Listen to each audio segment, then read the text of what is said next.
Well, let's go ahead and get started. So, this is Hebrew from the very beginning, Book 2, Lesson 3.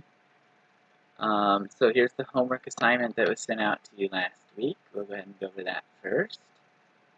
So the first sentence was, he rests at the gate while he is waiting for his flight. So in Hebrew that is, hu nach b'sha'ar kshehu mechakeh l'tisa shelo. So kshe, the kaf and sheen together as a prefix, means when or while. Okay, and then she flew to Canada last week. היא טסה לקנדה בשבוע שעבר.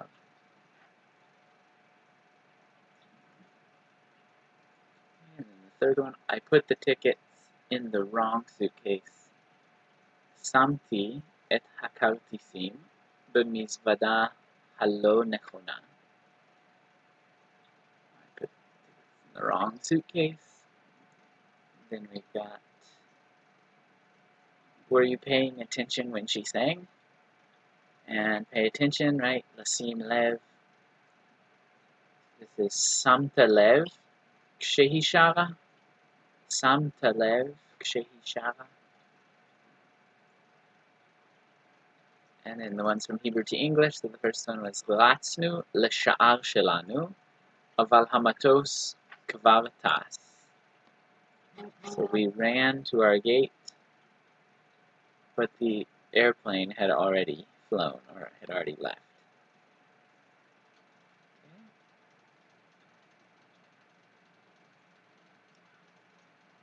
Alright, and then we've got אתמול נחתי במקום טוב שם על הכיסאות ההם. Yesterday, I rested in a good place over there on those chairs.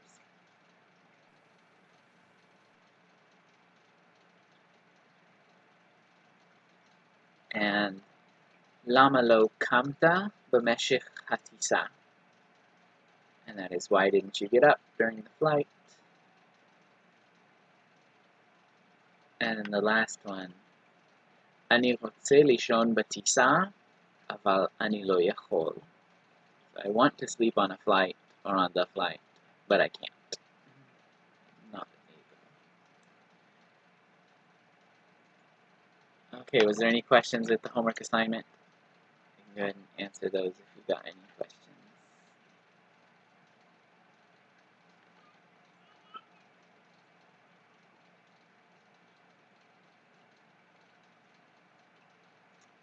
Okay then. We're good on that. We'll go ahead and move on to the new words from lesson 3. Okay, so this lesson is also going to cover pa'al, so standard pa'al verbs. So last week we looked at, the last couple weeks we were looking at pa'al kal, right? So the easy pa'al verbs in past tense. So this week we'll look at the standard pa'al type verbs, okay? So the words from lesson 3 are here. Liftoach, which means to open. Liftoach. Remember, the chet on the end of the word always ends with ach, right? So liftoach. Normally the pa'al verb in the infinitive is just eo, right? But the chet on the end adds an extra ah sound. So liftoach is to open. Okay, present tense forms, you should be familiar enough with pa'al to be able to guess those. You've got poteach, potachat, feminine, just like yodea and yoda'at, poteach, potachat, potchim, and potchot. Okay, and then we have to close, which is lisgor, lisgor, and then all the present tense forms of those. I can go ahead and write them out for you just in case. So we've got soger, sogeret, sogrim, and sogrot.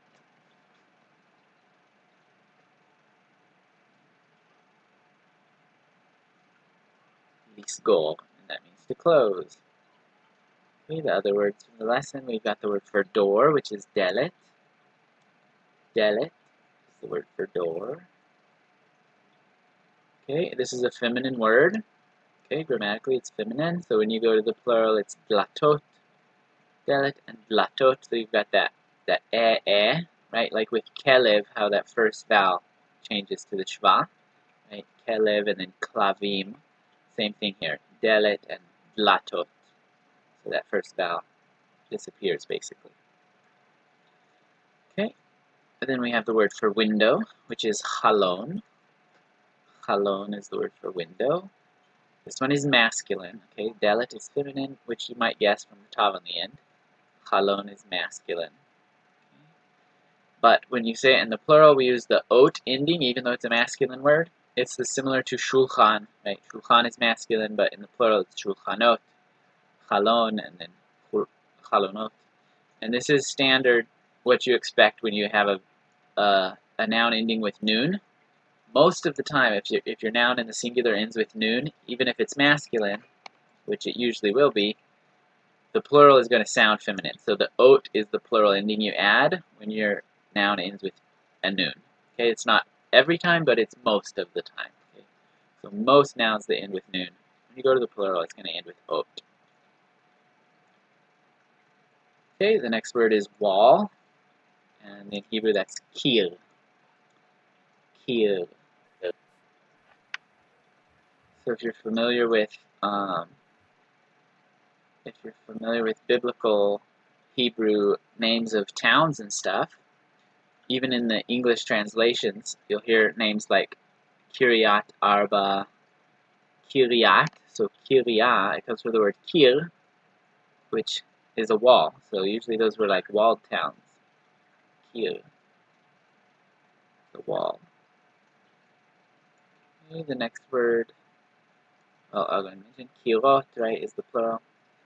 Okay, floor, the word for floor is ritzpah. Ritzpah. Ritzpah. So notice with this one, a lot of times it's spelled without the yod there. Okay, so this one kind of has two spellings. It's worth taking note of that it's not wrong to write it without the yod. You can write it with the yod, it's fine. As far as what you see in Israel now, this is probably more common without the yod.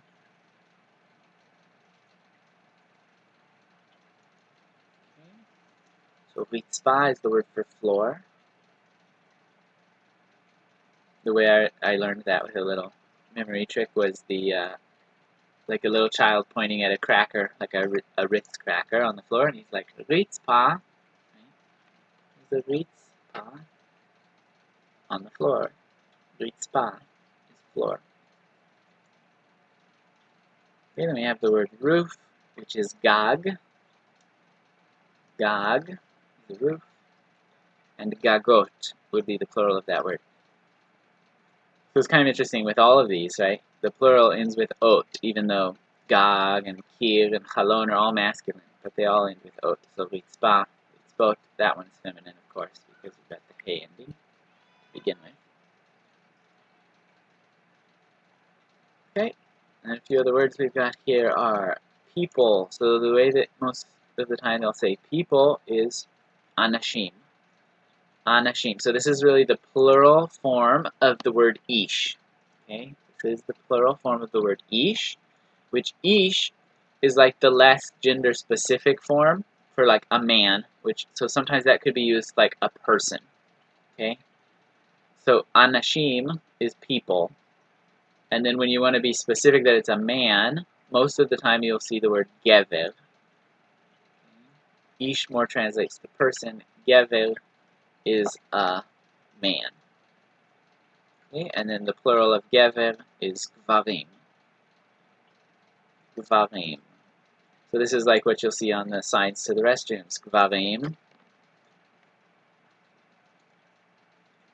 And then nashim. Nashim is the women. Okay, so nashim also comes from the word ish. If you notice, it's similar to anashim, right? Anashim and nashim. So you're just dropping the aleph off the front. So it's kind of an unusual word. It goes from ish to isha, and then in the plural, anashim and nashim. Okay. So isha and nashim are women and women, right? And then men is gever and The plural is gvarim. Okay, then we have the word for open. So to say that something is open, the adjective is patuach. Patuach. So if I was going to say the door is open, door is a feminine word, so I would say hadelet ptucha. Hadelet ptucha. The door is open. And then we have the word closed, which is sagur.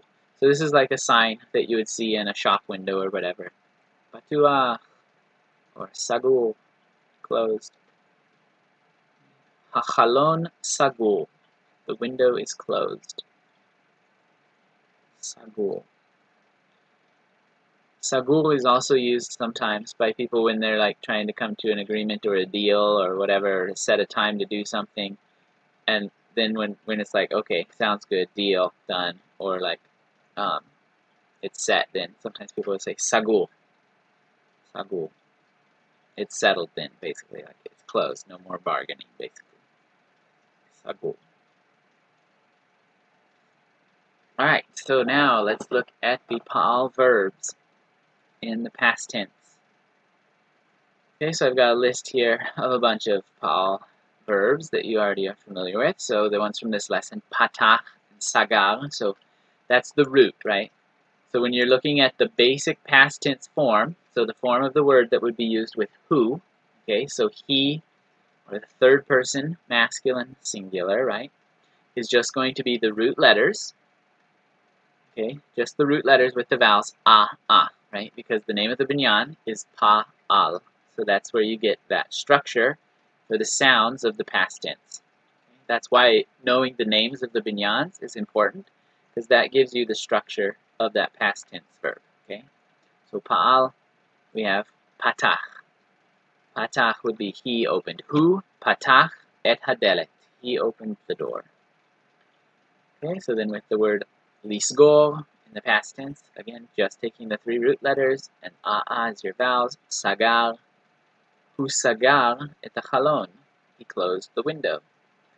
Okay, and then here's a few other common pa'al verbs that you already know from book 1. So le'echol, right, to eat. So in the past tense, this is going to be achal. Hu achal agvanya. He ate a tomato. Achal. And then chashav, right, from lachshov, to think. So he thought. Hu chashav. Ze ma shehu chashav. That's what he thought. Chashav. And then from lada'at, right, to know, we have yada, right? In the present tense, it's yodea. In the past tense, yada. Hu yada. Hu kvar yada et ze. He already knew that. Okay, and then when we go to the feminine third person, right, so with the pronoun he, right, or if you're talking about a woman, right, so Sarah did something, right?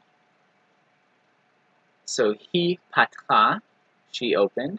So with each of these, we're just going to add a hey on the end, and you'll put a shva here under the second root letter. So is the vowels with the masculine, and when you go to the feminine, it's still but you have to stop after two letters. So patcha, right? So it's still two syllables. Patach and patcha. Sagar and sagra. Achal, achla. Chashav, chashva. Yada, yada.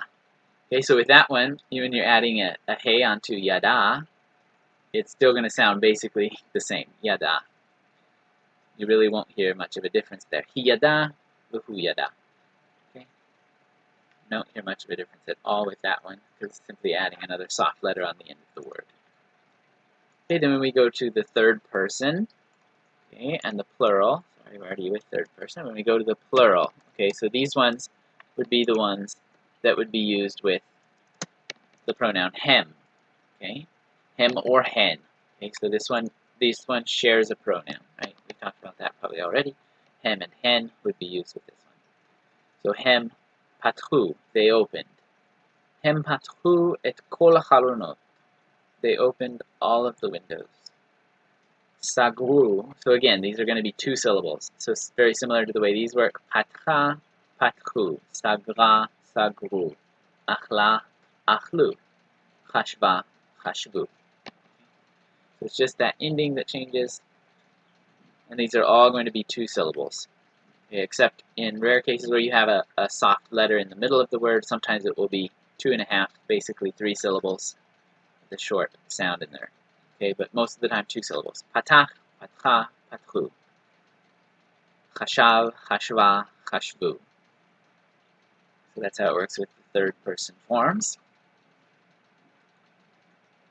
Okay, and then when we go to 1st person, it's just like it did with pa'al kal. This is pretty easy. You're starting with that root structure like we had in the 3rd person, patach, and then you add your suffix, ti. Patachti, sagarti, achalti, chashavti, yadati. Okay, so with any of those, you're just going to add ti on the end of that basic form, which is the name of the binyan, right? Pa'al. So, yadati, sagarti, chashavti, amarti. So that's another good one. Lomar, right? To say. Amarti. Lo amarti et ze. I didn't say that. Okay, so with 3rd person, you want to use your pronoun, right? Hu patach, he patcha, hem patchu. Then when you get to 1st and 2nd person, we don't use the pronoun anymore. You just say patachti, unless you're showing contrast, right? You could say, Hu patach et hachalon, aval ani sagarti otam. Okay, or he opened the window, but I closed oto. I closed it. Hu patach et hachalon, aval ani sagarti. Okay, so that would be a time when you could use ani with sagarti, but usually you just say it without that, right? Because that suffix shows you the person that's doing it. Achalti, chashavti, amarti. Okay, other 1st person plural, so we. Patachnu, right? We opened. Patachnu. We closed. Sagarnu. Sagarnu mukdam biglav hageshem.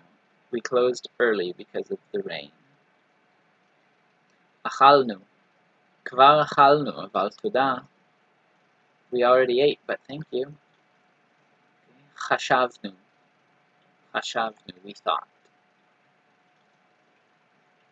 Okay, and then when you go to 2nd person, you, right? Patachta or patacht. So this one, right, it's spelled the same whether you're talking to a man or a woman. Ata, obviously, so when you're talking to a man, it's patachta. Talking to a woman, patacht. And then with the other one, sagarta, sagart. Okay, and then the plurals, patachtem. Right? Patachten, if you're talking to a group of women, you all opened. Right? Atem, patachtem. Sagartem. Achaltem, you all ate. Okay, so that covers how they all work, right? The suffixes are the same. So in every binyan that we learn, you're not going to have to learn any new suffixes. Suffixes carry over from every one of these, okay?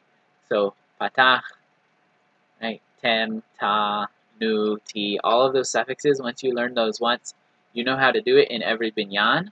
So basically all you're learning in each binyan is basically how the vowels work, the structure of the the base form of that verb, and then how to build on it. But you already know the ending suffixes. They're the same in every binyan for past tense.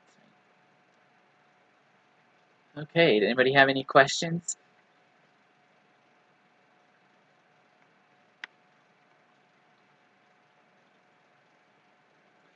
Putting them in the chat is the best way, but if you want to turn on your microphone and ask, that is also okay.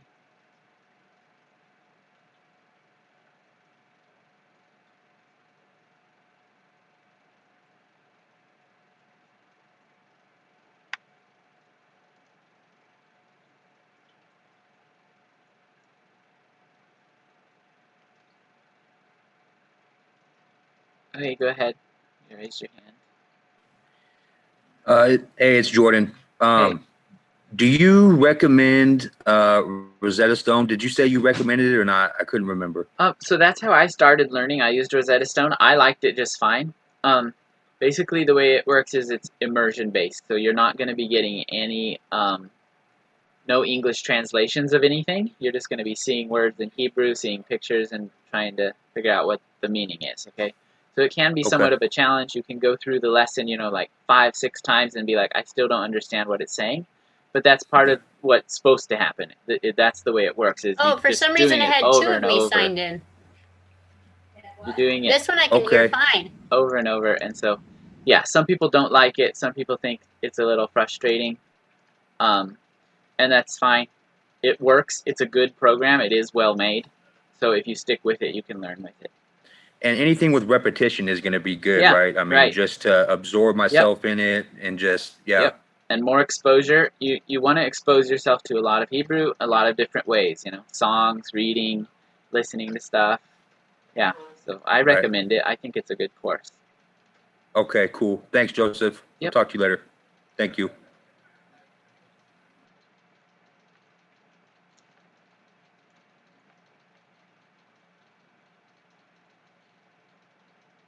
Okay, so I mentioned suffixes are all the same. For past tense, is the same in present and future tense. Basically, you do end up with suffixes that match, right? But so in the present tense, you've got a or et, right, for the feminine ending. So there's two options with feminine, and then it's always im and ot. So they aren't the same in past and present, but the ones for the present are always the same. The suffixes for the past are always the same, etc. Okay. And then with future tense, it's actually prefixes that you're working with, and not so much suffixes. There's a couple suffixes, but mostly prefixes. But yes, it's the same in each binyan.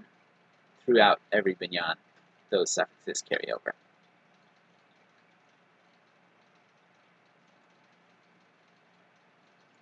All right. Well, if there's no other questions, that's it for this week. I'll be sending out a homework assignment probably tomorrow morning, along with the links for next week's classes. So basically, one email a week is what we're trying to be able to do, and then yeah, we'll see you next week. Shalom. Well, if there's no questions, shalom everybody. להתראות בשבוע הבא.